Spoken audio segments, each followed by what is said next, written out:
Hi, everyone, and welcome to the Neil Haley Show. I'm the host of the show, Neil Haley. You can go to my website, toldtutor.net, for more information. Twitter, Toldtutor, Neil S. Haley, Facebook, LinkedIn, Neil Haley, Instagram, Toldtutor, Pinterest, Neil Haley, Google Plus, Neil Haley, and also on Periscope at Toldtutor.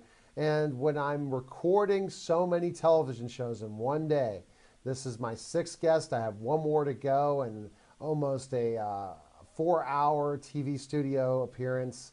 But I'm definitely saving one of the best for last, but who knows how it's going to go in the lineup for television. But I'm excited to welcome the program from the CBS TV show hit series Scorpion, Walter O'Brien. Walter, thanks for calling, man. And you've had a very interesting storied life getting to this point and then seeing what the TV show's done. Isn't that true? Yeah, thank you for having me. I appreciate you making the time. Absolutely. And so growing up, you probably never knew that you would have a story idea that ended up with a hit TV show, right? For sure. No, definitely wasn't expecting it to go this far, but I'm glad that it did. I seem to have spent my life avoiding going back to farming and also trying to not be bored. And I have an insatiable appetite for activity. So the TV show certainly keeps me not bored. Tell me you're talking about farming. Tell me about your technical background now, Walter, how that started becoming a techie. What kind of intrigued you? Well, I was born and raised on a farm in Ireland, dairy farmer's son, and I didn't really enjoy farming in the rain. It didn't appeal to me. Okay. And I was an odd kid, and I had scored a 197 on the IQ test, which statistically made me the fifth highest IQ in the world. So I then got access to the Gifted Children's Society and got my hands on a computer and became self-taught in computers initially. Later on, I got degrees in computer science and artificial intelligence from Sussex. And by 13, I'd hacked into NASA and stolen the shuttle blueprints. And by 16, I'd hacked the Bank of England. And that seemed much more interesting and fascinating than farming in the rain. It definitely does, yeah. But you're so intelligent, you probably are like, I'm blown away to talk to probably the smartest guy I've ever talked to in my life. Well, thank you. But a lot of people mix up smartness with IQ or intelligence. It's not quite the same thing. It just means my brain fires neurons quicker and absorbs glucose more. But it doesn't mean I know how to use it. Smart is knowing how to use it. There's a lot of things I'm not good at, and there's a few things that come intuitively. I'm very left-brained, so logic and programming and technology come intuitively, but you don't want me cooking, dancing, or singing anything. Well, but doing this stuff and breaking into all these computer systems and different things like this wasn't really a good way to become a celebrity, is it? And well, no, this is not the way to kind of say, okay, we're gonna say perfect job for you, right? By doing that was, you were tweaking with things, but people didn't like you too much at that time, right? When you broke into those places.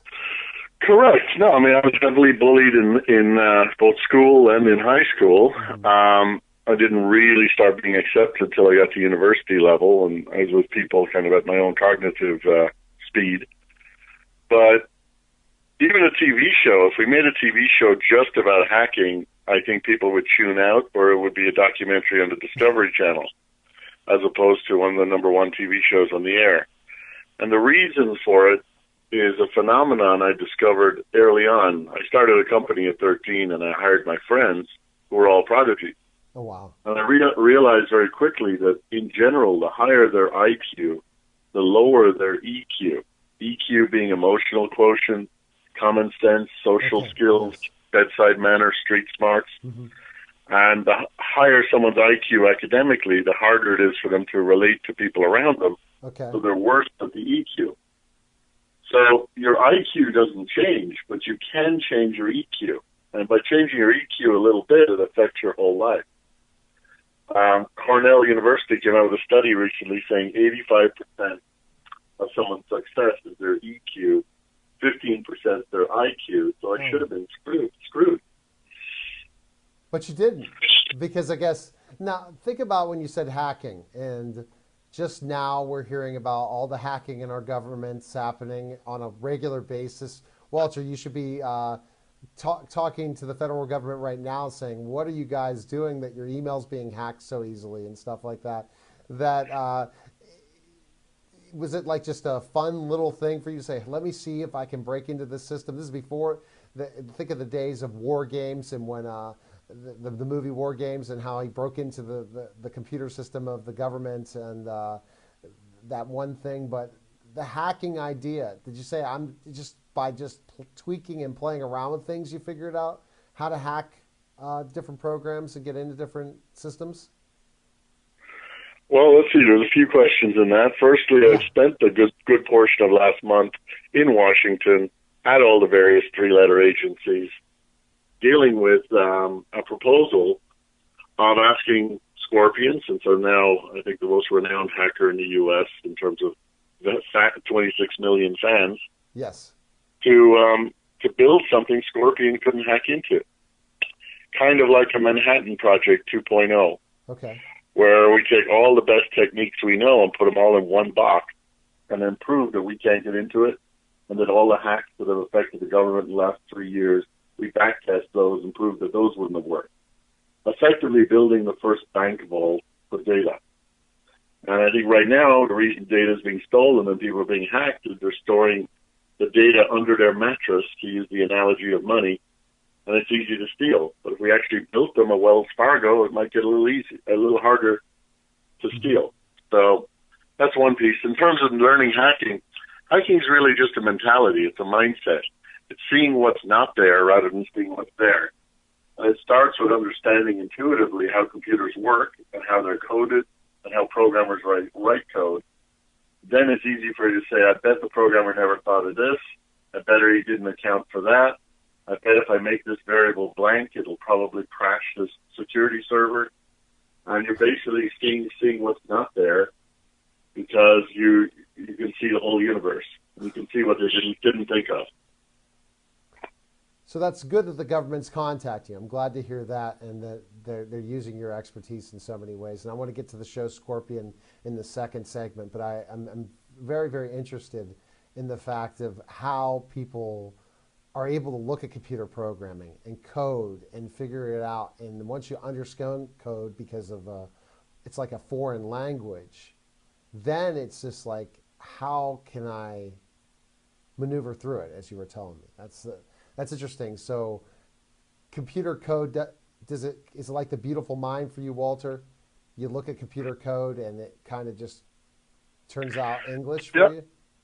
I actually did technical draftsmanship for 3 years at college, and that's kind of like architecture. Right. And it taught me 3D visualization, which I use a lot when it comes to coding, where I can see it in my head almost like the cogwheels in a clock or a watch. Oh, my. And I can go inside of it and kind of look at it from different angles to find a way in. A good analogy, I think, would be a mechanic looking at a car. You know, a mechanic is an expert on Chevy trucks, and you drive up to him in a Ford truck, and he pops the hood, and you tell him, how would you disable this truck? Well, he knows there's a fuel pump somewhere. That fuel pump has electricity to it. Right. If he can find that wire and cut it, then it won't pump any fuel. No fuel being pumped, the engine stops running. And he doesn't necessarily have to have ever seen that truck before, but he knows the basics of how trucks work. So he knows what he's looking for, and he knows roughly where it should be and what it should be connected to.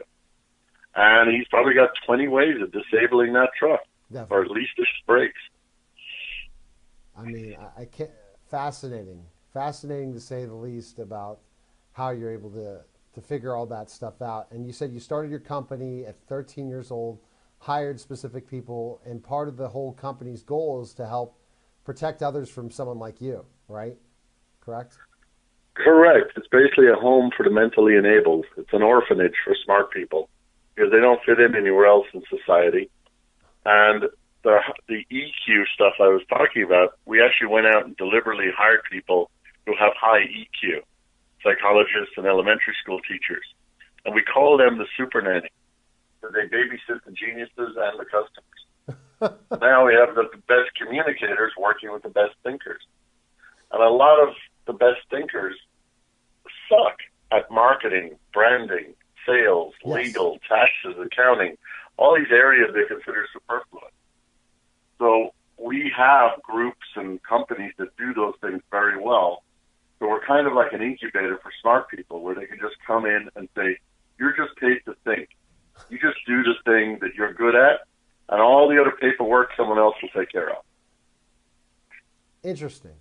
And so based on your company, Scorpion, in so many ways, tell me, I guess, the growth of that company before the whole idea, and then we'll get to the story of how this whole CBS thing came about.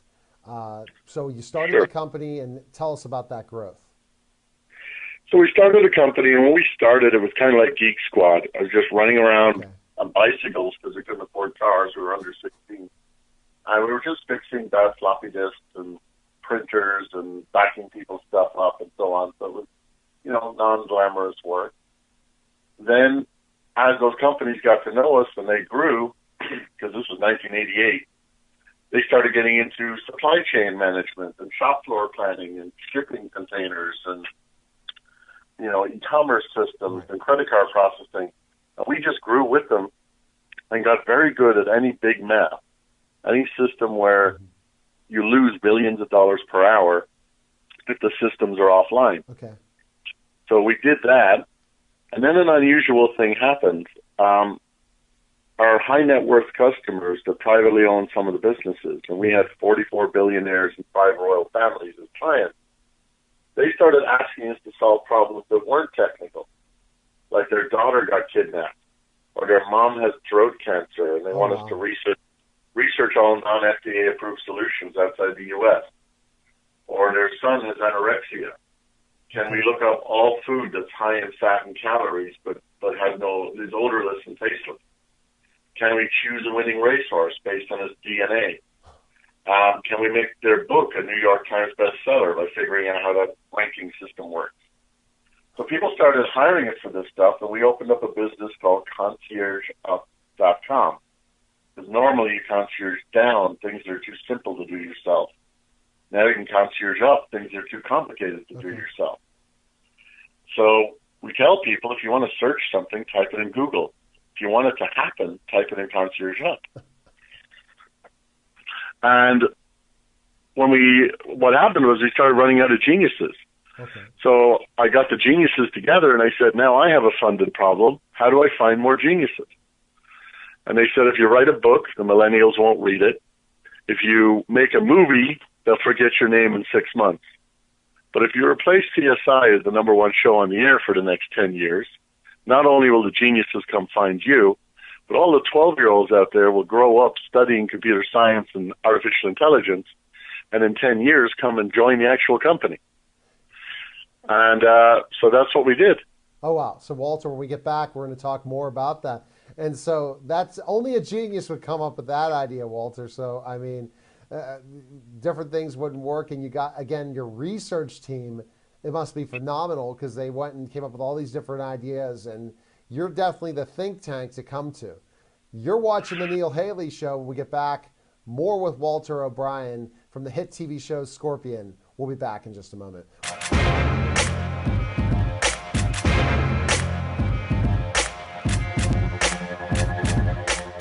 Hey, ladies, if you're looking for something to do, come out to the Bethel Park Public Library's Purse Bash on Friday, November 20th at the Community Center. Tickets for the event are $25 a piece. What is a Purse Bash? We draw for a designer bag every 15 minutes. If your number's called, you win. We have a dozen purses to give away, including those from Dooney & Burke, Brahmin, Patricia Nash, Michael Kors, Coach, and others. In addition to the great designer handbags, there will be a 50-50 raffle and many baskets that will be raffled off. This is a BYOB event. Soft drinks and light snacks will be provided. Feel free to bring your own chips or some good guacamole or whatever you like. Tickets can be purchased at the library from the library's website at bethelparklibrary.org or also at Evie's True Value Hardware. Join us Friday, November 20th at 7 p.m. in the Bethel Park Community Center, and you can be a winner just like me. All proceeds benefit the Bethel Park Public Library. We thank you for your support.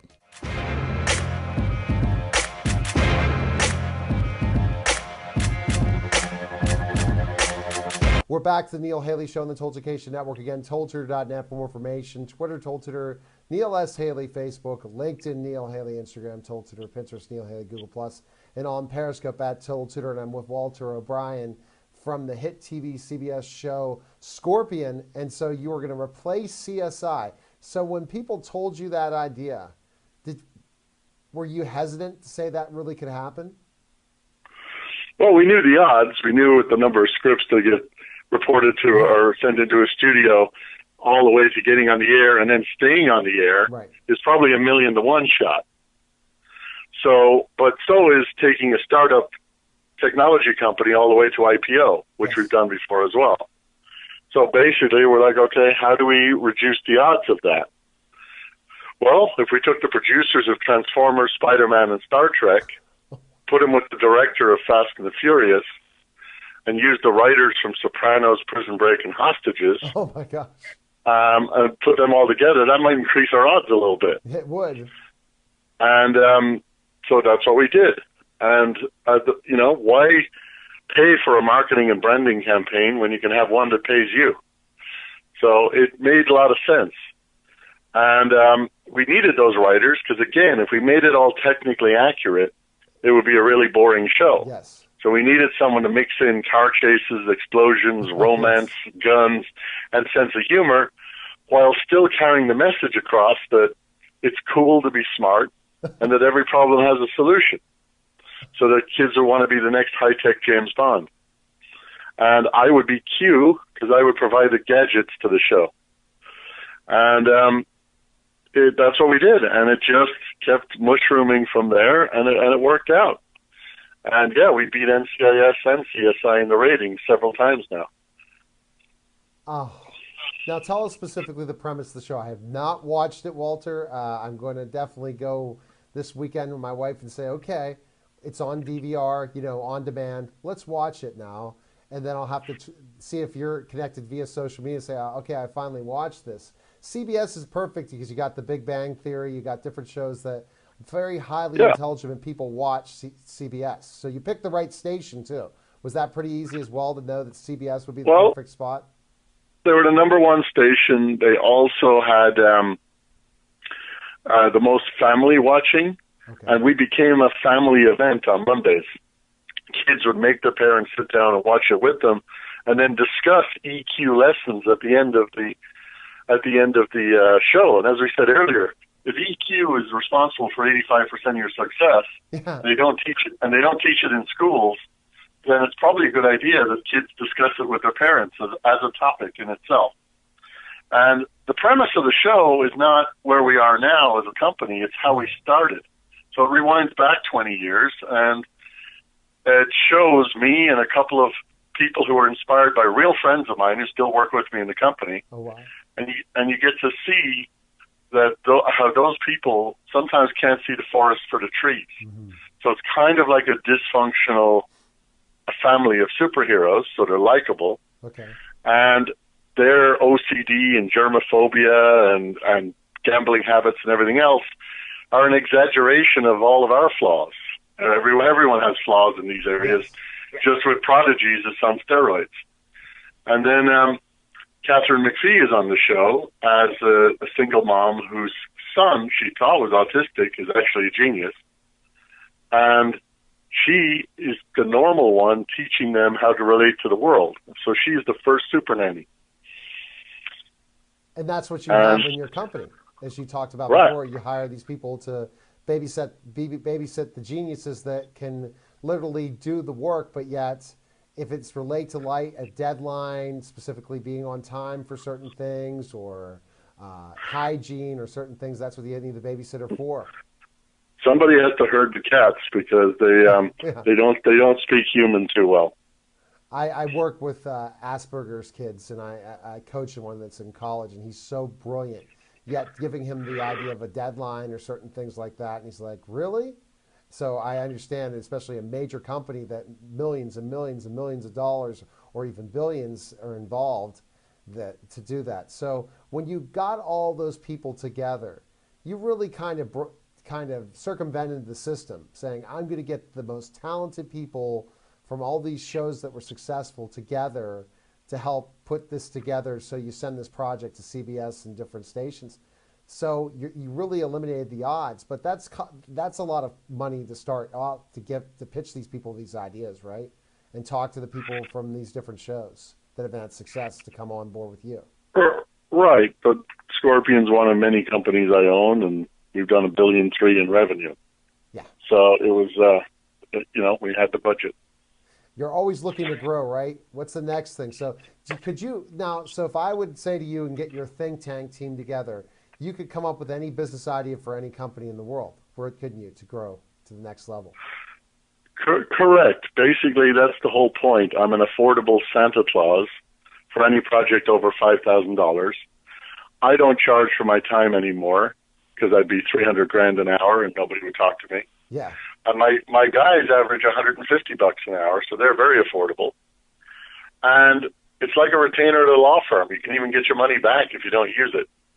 So if you came to us and said, look, I have this idea, this widget, this gadget, but I'm not a business person, then we have a process called a business in a box, where all the things you need, from your logo to your business card to your website to your e-fax number to your pro forma and your business plan and raising funding and finding investors and all of that, we've done it so many times, it's now cut and paste or cookie cutter for us.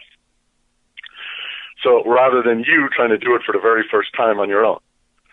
So that way, there's 140 different things you got to do when you start a business. And if you do it right, it should only cost you about $500 a month to pay all the fees for those things, because you outsource everything on the internet. Right. Well, we have that checklist. And that can save you about 2 years of research and bumbling around and paying for the wrong thing when you go to start a business. So a lot of the reason we can help people is not necessarily the genius part. It's more a case of we've already done it 10 times, so we can do it for you the 11th time a lot faster and more efficiently. So and I think it's like you got this idea, you go and talk to your team, and then they'll pretty much say, the only way for this idea, odds-wise, to be successful is to do this, this, and this. The direction you're going down the road won't work, but it doesn't guarantee it, but it reduces the odds, right? Right. You go from 1 in a million chance of success to maybe 1 in 100 or 1 in 1,000. And that has to do a lot with numbers, right, Walter, in ways? Well, I'm biased. My brain is good with numbers, so I turn the world into a casino, and I calculate the odds of everything. And I'll tell you if it's not worth doing, if the odds don't make sense. Right. If you're putting money into an idea, and I'm like, this idea is never going to fly unless you have $1 billion behind it. So keep your $5,000 and go home. I just saved you some money. So when people have lunch with you or dinner and they ask advice, like your E.F. Hutton and back in the day of E.F. Hutton, and people listen and all that stuff, is it hard at times how blunt you are? Flat out say this isn't going to work. How difficult is it for people with egos to hire your company and say, I know this is going to be great, and yet it didn't have outside sources to do it? That's what I think is fascinating about you, Walter, is literally you're able to cut to the chase. Correct. Well, look, I'm going to be very honest and straightforward with the customer from the beginning. Yeah. And, frankly, we have a no a-hole policy at the company. So if we're working with someone and they're unrealistic, and they fired their last 3 companies for all the different reasons, and they don't realize that what they're paying us to do is research. And Einstein said, if we knew what we were doing, we wouldn't call it research, would we? Right. Famously. So it's a case of you don't know how to do it or what it costs, so I don't know how to do it or what it costs. But we're going to work together and report back every Friday what we've learned and where we're at, and decide if we want to go next week or not. That's kind of the best mode of doing this. Trying to lock things into fixed bid just means we don't end up with any product and we both end up in court.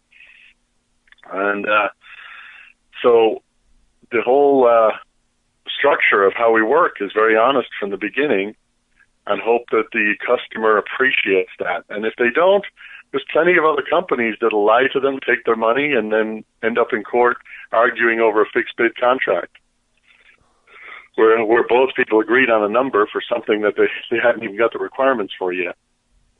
So you said you have a bunch of different businesses, Walter. You still have the whole cybersecurity business. I know you couldn't list them all, so there's a website to find out all the different businesses you're involved in, correct? Or meaning like your business. Yeah. Well, you can see, if you go to Scorpion.com and click what we do, you'll see a lot of our practice areas. There's about 20 practice areas there. And yes, cybersecurity is one of them for people who actually want to be secure, not just pass audit. People who actually want to know if there's legitimate ways into their business.